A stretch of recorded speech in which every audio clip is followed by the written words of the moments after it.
and to experiment, because one limiting factor when you go into a fully fledged innovation is that there is a risk of failure. So, unless the leadership is capable in creating the environment of risk tolerant environment where the risk is tolerated, the risk is accepted, and the failures are treated as lessons, as fertilizers for success. So, in such a scenario, the leader creates that environment.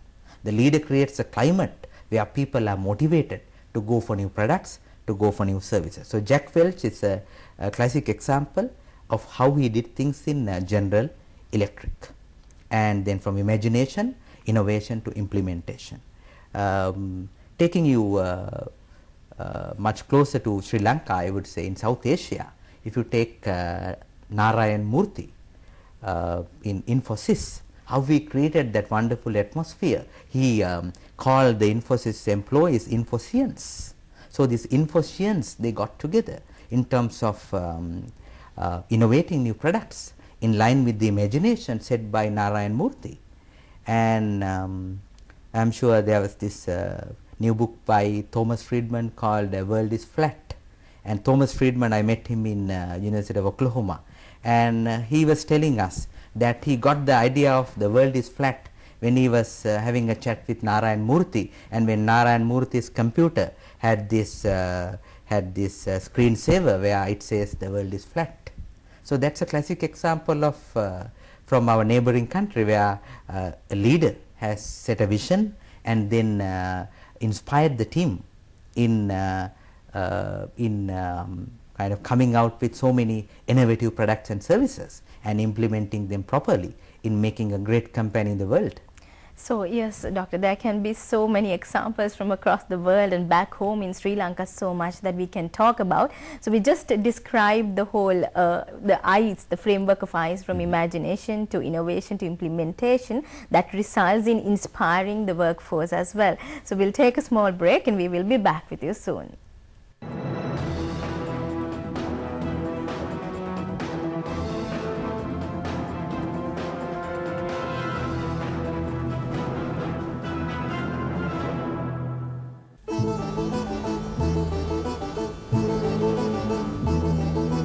Days we were a happy family, always singing, always laughing.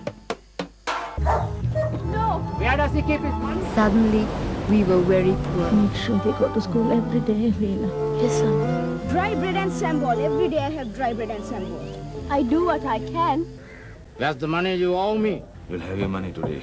People of this village have always been fishermen. Go away! We shall need you to wash the clothes and sweep and help the cook. Here's your mother!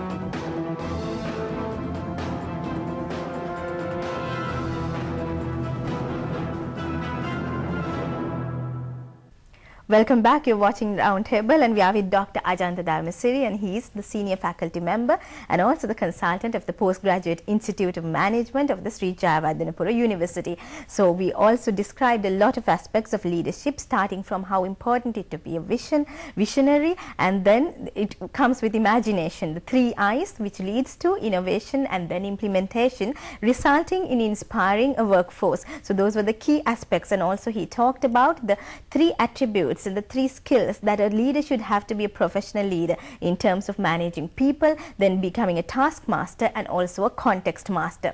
Now, Doctor, with all what we have discussed up to now, we know now this is a time where Sri Lanka really need leaders, because we are after ethnic conflict and it's a phase that is less turbulent but still turbulent in many ways.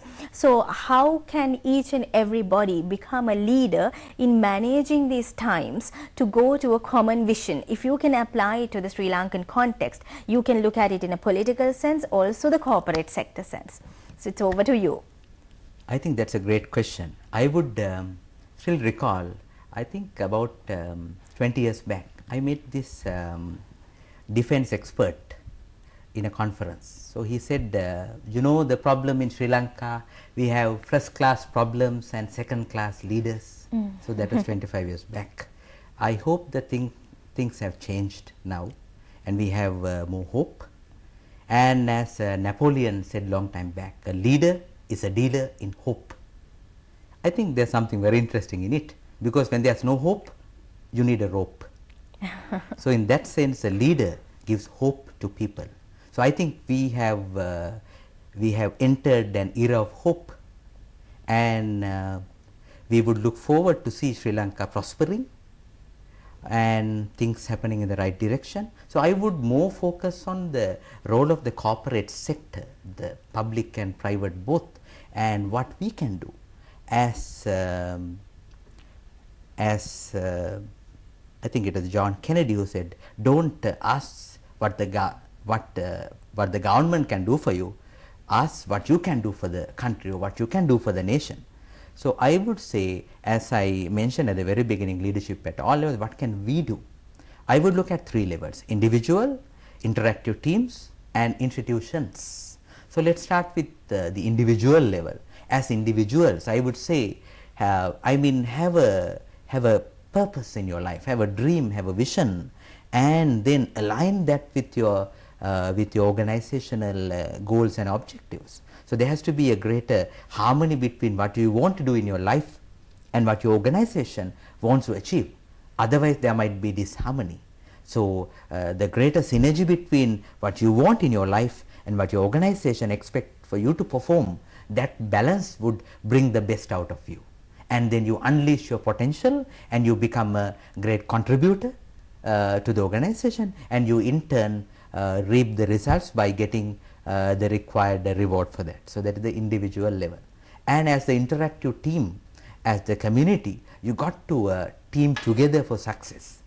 And then I would say when such teams are around, there is a spillover effect to the institution level. So the institution starts to prosper, and when such institutions are around, the nations would prosper and would thrive. So I would say this is particularly important in the time of change, and as we know, change is the only permanent thing in the whole world. Everything else is impermanent. So we got to be change agents. In other words, we got to be victors in terms of in the game of change, not victims. So in other words, changing for better.